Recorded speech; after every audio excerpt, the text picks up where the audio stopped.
Hello everyone, welcome to my channel. मैं हूं शिखा। आज इस वीडियो में हम लोक सेवा आयोग के इस टॉपिक को कंप्लीट कर लेंगे। तो चलिए शुरू करते हैं।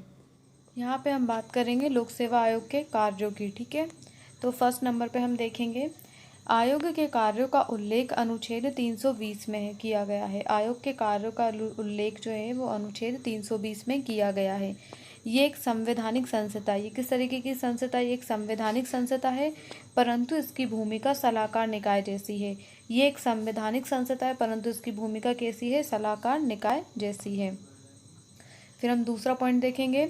लोक सेवा आयोग का प्रमुख कार्य जो है वो संघ तथा राज्यों की लोक सेवा में नियुक्ति के लिए प्रतियोगी परीक्षाओं का संचालन करना है। तो इनका प्रमुख कार्य क्या है? संघ तथा राज्यों की लोक सेवाओं में पदाधिकारियों की नियुक्ति के लिए प्रतियोगी परीक्षाओं का संचालन करना है। ठीक है, फिर हम देखेंगे नेक्स्ट पॉइंट।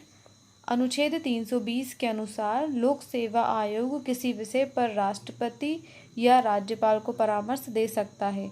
जैसे अगर संघ लोक सेवा आयोग हुआ तो वो राष्ट्रपति को परामर्श देगा, और यदि राज्य लोक सेवा आयोग हुआ तो वो राज्यपाल को परामर्श दे सकता है। ठीक है, तो अनुच्छेद 320 के अनुसार कोई भी जो लोक सेवा आयोग जो है किसी भी विषय पर राष्ट्रपति या राज्यपाल को परामर्श दे सकता है। फिर नेक्स्ट हम देखेंगे लोक सेवा आयोग भर्ती पद्धति एवं पदोन्नति आदि पर सरकार को परामर्श देता है, लेकिन बाध्य नहीं कर सकता। जैसे अगर संघ लोक सेवा के अधिकारियों की भर्ती पद्धति और पदोन्नति की बात चल रही होगी तो संघ लोक सेवा आयोग का जो अध्यक्ष रहेगा वो भारत सरकार को इसके बारे में परामर्श दे सकता है, लेकिन बाध्य नहीं कर सकता। वहीं अगर राज्य लोक सेवा आयोग में भर्ती पद्धति या फिर पदोन्नति की बात चल रही होगी तो वो राज्य लोक सेवा आयोग का अध्यक्ष जो है वो राज्यपाल को परामर्श दे सकता है या फिर राज्य सरकार को परामर्श दे सकता है, लेकिन उन्हें बाध्य नहीं कर सकता। ठीक है, फिर नेक्स्ट हम देखेंगे फिफ्थ पॉइंट। लोक सेवा आयोग लोक सेवकों की पदोन्नति एवं स्थानांतरण के संबंध में भी वह केंद्र एवं राज्य सरकार को परामर्श देता है। तो संघ लोक सेवा आयोग केंद्र सरकार को परामर्श देगा और राज्य लोक सेवा आयोग राज्य सरकार को परामर्श देगा। ठीक है, फिर नेक्स्ट पॉइंट हम देखेंगे संघ लोक सेवा आयोग एवं राज्य लोक सेवा आयोग में नियुक्त लोक सेवकों पर अनुशासनात्मक कार्यवाही करना भी इनका प्रमुख काम है। ठीक है, संघ लोक सेवा आयोग और राज्य लोक सेवा आयोग में नियुक्त लोक सेवकों पर अनुशासनात्मक कार्यवाही करना भी इनका। यहाँ पे हम देखेंगे लोक सेवा आयोग से संबंधित अन्य तथ्य। तो यहाँ पे हम फर्स्ट नंबर पे देखेंगे वर्तमान में संघ लोक सेवा आयोग के 10 सदस्य तथा एक अध्यक्ष है। वर्तमान में संघ लोक सेवा आयोग में 10 सदस्य और एक अध्यक्ष है। ठीक है, तो टोटल कितने मेंबर्स हैं इसके? 11। ठीक है, फिर नेक्स्ट हम देखेंगे विश्व में 1853 में इंग्लैंड में सर्वप्रथम प्रतियोगी परीक्षाओं का आयोजन हुआ था। कहाँ पे हुआ था? विश्व में 1853 में इंग्लैंड में सर्वप्रथम प्रतियोगी परीक्षाओं का आयोजन हुआ था। नेक्स्ट हम देखेंगे भारत में सर्वप्रथम प्रतियोगी परीक्षाओं का आयोजन 1922 में इलाहाबाद में हुआ था। ठीक है, भारत में सर्वप्रथम प्रतियोगी परीक्षाओं का आयोजन कहाँ हुआ था? 1922 में इलाहाबाद में। नेक्स्ट हम देखेंगे आईएएस और आईपीएस का गठन 1948 में अनुच्छेद 312 के अंतर्गत किया गया था, जबकि आईएफएस का गठन 1966 में किया गया था। तो आईएएस क्या होता है? Indian administrative service. IPS Indian police service का गठन जो है 1948 में हुआ था, जबकि और अनुच्छेद 312 के अंतर्गत, जबकि आईएफएस इंडियन फॉरेस्ट सर्विस का जो गठन है वो 1966 में हुआ था। फिर हम देखेंगे फिफ्थ नंबर पे अनुच्छेद 320 के 4 के अनुसार लोक सेवक पदों पर आरक्षण हेतु आयोग का परामर्श आवश्यक नहीं है। ठीक है, 320(4) के अनुसार क्या है? लोक सेवक पदों पर आरक्षण हेतु आयोग का जो परामर्श है वो आवश्यक नहीं है। फिर छठवां अनुच्छेद 322 के अनुसार लोक सेवा आयोग का व्यय संघ एवं राज्य की संचित निधि पर आधारित होगा। ठीक है, तो संघ लोक सेवा आयोग का संघ की संचित निधि पर और राज्य लोक सेवा आयोग का राज्य की संचित निधि पर भारित होगा। ठीक है, फिर 7 नंबर पे हम देखेंगे सिविल सेवा में भर्ती होने वाले फर्स्ट जो भारतीय थे वो कौन थे? सत्येंद्र नाथ टैगोर। कौन थे? सत्येंद्र नाथ टैगोर। सिविल सेवा में भर्ती होने वाले प्रथम भारतीय कौन थे? सत्येंद्रनाथ टैगोर। फिर भारत में 3 प्रकार की लोक सेवाएं पाई जाती हैं। भारत में 3 प्रकार की लोक सेवाएं हैं, अखिल भारतीय सेवाएं, केंद्रीय सेवाएं और राज्य सेवाएं। यहाँ पे हम देखेंगे संघ लोक सेवा आयोग के बारे में कुछ अन्य तथ्य। ठीक है, तो हम फर्स्ट नंबर पे देखेंगे अनुच्छेद 315 में भारत में एक संघ लोक सेवा आयोग के गठन का प्रावधान किया गया है। तो अनुच्छेद 315 में भारत में एक संघ लोक सेवा आयोग के गठन का प्रावधान किया गया है।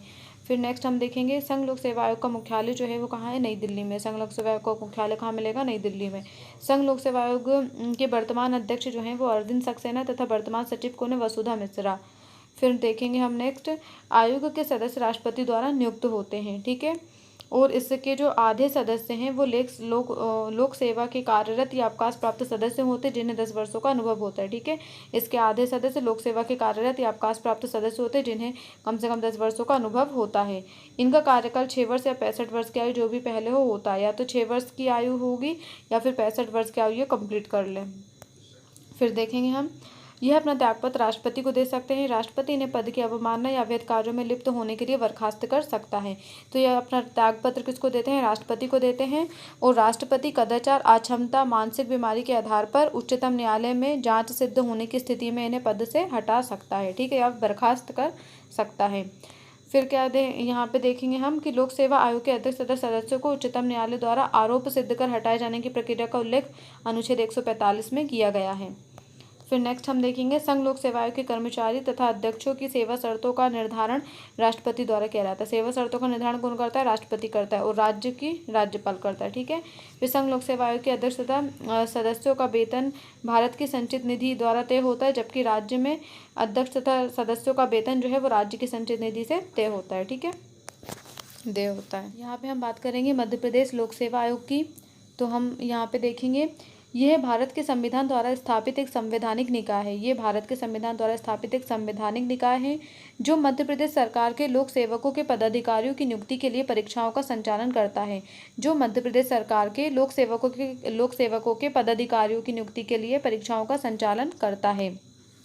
इसके गठन के बारे में देखेंगे हम। तो संविधान के भाग 14 के अंतर्गत अनुच्छेद 315 से 323 के अंतर्गत संघ लोक सेवा आयोग तथा राज्य लोक सेवा आयोग के गठन का प्रावधान किया गया है। अनुच्छेद 315(1) में प्रत्येक राज्य में एक राज्य लोक सेवा आयोग के गठन का प्रावधान किया गया है। मध्य प्रदेश लोक सेवा आयोग का गठन 1 नवंबर 1956 को राज्य पुनर्गठन अधिनियम की धारा 118(3) के तहत राष्ट्रपति के आदेश द्वारा अधिसूचना दिनांक 27 अक्टूबर 1956 के अनुसार किया गया था। फिर इसके जो प्रथम अध्यक्ष थे वो कौन थे? डी.बी. रेगे इसके प्रथम अध्यक्ष थे। और अध्यक्ष के रूप में सबसे बड़ा कार्यकाल किसका रहा? विनय शंकर दुबे का था। और अध्यक्ष के रूप में सबसे छोटा कार्यकाल प्रोफेसर एस.पी. गौतम का था। और वहीं वर्तमान कार्यकारी अध्यक्ष कौन है इसके? प्रोफेसर भास्कर चौबे हैं। और अभी तक मध्य प्रदेश लोक सेवा आयोग में कोई भी महिला अध्यक्ष नहीं रही है।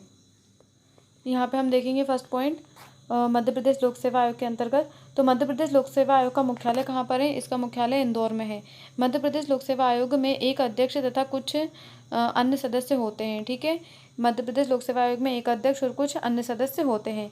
अध्यक्ष की नियुक्ति संबंधित राज्य के राज्यपाल द्वारा की जाती है तथा कार्यवाहक अध्यक्ष की नियुक्ति भी राज्यपाल ही करता है। ठीक है, तो अध्यक्ष की नियुक्ति किसके द्वारा की जाती है? संबंधित राज्य के राज्यपाल द्वारा की जाती है। और जो भी कार्यवाहक जो अध्यक्ष बनता है उसकी नियुक्ति भी कौन करता है? राज्यपाल ही करता है।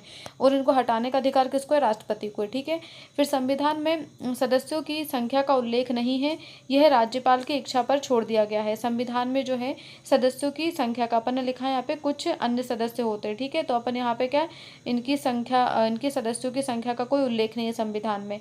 ठीक है, ये किस पे डिपेंड करता है? ये राज्यपाल पे डिपेंड करता है।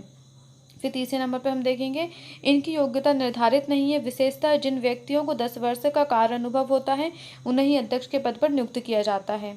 नेक्स्ट हम देखेंगे अध्यक्ष तथा सदस्यों के वेतन तथा भत्ते राज्य की संचित निधि से प्राप्त होते हैं। नियुक्ति के पश्चात वेतन तथा सेवा शर्तों में कोई लाभकारी परिवर्तन नहीं किया जा सकता।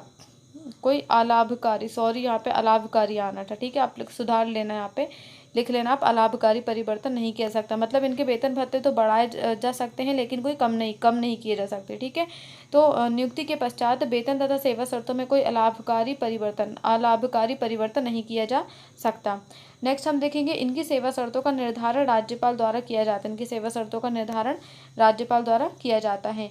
इनका कार्यकाल 6 वर्ष या फिर 62 वर्ष की आयु जो भी पहले हो तक रहता है। यह अपना त्यागपत्र जो है वो राज्यपाल को देते हैं। अपना त्यागपत्र किसको देते हैं? राज्यपाल को देते हैं। कदाचार, अक्षमता व मानसिक असंतुलन के आधार पर उच्चतम न्यायालय में जांच सिद्ध हो जाने पर राष्ट्रपति द्वारा इन्हें पद से हटाया जा सकता है। तो इनको हटाने का अधिकार किसके पास है? राष्ट्रपति के पास है। इन्हें उन्हीं आधार पर पद से हटाया जा सकता है जिन आधारों पर संघ लोक सेवा आयोग के अध्यक्ष को पद से हटाया जा सकता है। जिस आधार पर संघ लोक सेवा आयोग के अध्यक्ष तथा सदस्यों को पद से हटाया जाता है वही यहाँ ऊपर दिया है। कदाचार, अक्षमता, मानसिक असंतुलन के आधार पर उच्चतम न्यायालय में जांच सिद्ध हो जाने पर राष्ट्रपति द्वारा इन्हें अपने पद से हटाया जा सकता है। यहाँ पे हम देखेंगे आयोग अपनी वार्षिक रिपोर्ट राज्यपाल को सौंपता है। आयोग जो अपनी है वार्षिक रिपोर्ट किसको सौंपता है? राज्यपाल को सौंपता है। राज्यपाल इस रिपोर्ट को विधानमंडल के समक्ष प्रस्तुत करता है। राज्यपाल जो है वो इस रिपोर्ट को विधानमंडल के समक्ष प्रस्तुत करता है। लेकिन मध्य प्रदेश में केवल विधानसभा है, इसलिए राज्यपाल विधानसभा के समक्ष ही रिपोर्ट पेश करता है। देखो जैसे संसद में 2 सदन होते हैं, लोकसभा और राज्यसभा। लोकसभा और राज्यसभा होती है संसद में, ठीक है। उसी तरह विधायिका में भी 2 सदन होते हैं। उसी तरह विधायिका के भी 2 सदन होते हैं, ठीक है। एक होती है कौन सी? एक होता है विधानसभा और दूसरी होती है विधान परिषद, ठीक है। एक होती है विधानसभा और दूसरी क्या होती है? विधान परिषद। तो विधायिका तो कुछ स्टेट में दोनों कार्यरत रहती है। विधानसभा और विधान परिषद दोनों कार्यरत रहती हैं, तो उसको हम बोलते हैं द्विसदनात्मक व्यवस्था, ठीक है। और जिस स्टेट में केवल विधानसभा होती है वहाँ पर हम बोलते हैं एक सदनात्मक व्यवस्था। तो द्विसदनात्मक जो व्यवस्था है वो टोटल जो है 7 स्टेट में है, ठीक है। 7 राज्यों में द्विसदनात्मक अर्थव्यवस्था है। इनके नाम हम देख लेते हैं एक बार। तो इनके नाम है जैसे महाराष्ट्र में हो गई द्विसदनात्मक व्यवस्था, फिर बिहार में हो गई महाराष्ट्र, बिहार, कर्नाटक, ठीक है। फिर वहाँ चल के उत्तर प्रदेश, आंध्र प्रदेश, तेलंगाना और फिर है जम्मू एंड कश्मीर, ठीक है। तो महाराष्ट्र, बिहार, कर्नाटक, यूपी, आंध्र प्रदेश, तेलंगाना और जम्मू कश्मीर में द्विसदनात्मक अर्थव्यवस्था है। तो यहाँ पे क्या है? मध्य प्रदेश में विधानसभा है, केवल एक सदनात्मक अर्थव्यवस्था है, अर्थात यहाँ पे केवल विधानसभा है, इसलिए राज्यपाल जो है विधानसभा के समक्ष अपनी रिपोर्ट पेश करता है। नेक्स्ट हम देखेंगे सेवाओं से संबंधित नियम जो है, सेवाओं से संबंधित नियम राज्यपाल द्वारा बनाए जा सकते हैं और इन नियमों को 14 दिन के अंदर विधानसभा के समक्ष रखा जाता है। सेवाओं से संबंधित नियम को राज्यपाल बना सकता है और इन नियमों को 14 दिन के अंदर विधानसभा के समक्ष रखा जाता है, ठीक है। फिर हम देखेंगे नेक्स्ट मध्य प्रदेश लोक सेवा आयोग अनुशासनात्मक विषयों पर राज्य सरकार को सलाह देता है, लेकिन यह सलाह बाध्यकारी नहीं है, ठीक है। मतलब वो सलाह तो दे सकता है पर सलाह मानना या ना मानना सरकार के हाथ में, ठीक है। तो यहाँ पे दिया हुआ है क्या? मध्य प्रदेश लोक सेवा आयोग जो है अनुशासनात्मक विषयों पर सरकार को सलाह दे सकता है, लेकिन ये सलाह बाध्यकारी नहीं है।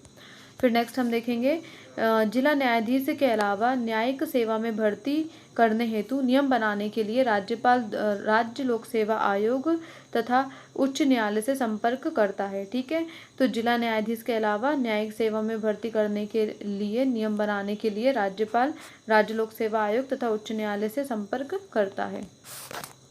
तो इसी के साथ हमारा ये चैप्टर जो है संघ लोक सेवा आयोग और मध्य प्रदेश लोक सेवा आयोग का कंप्लीट होता है।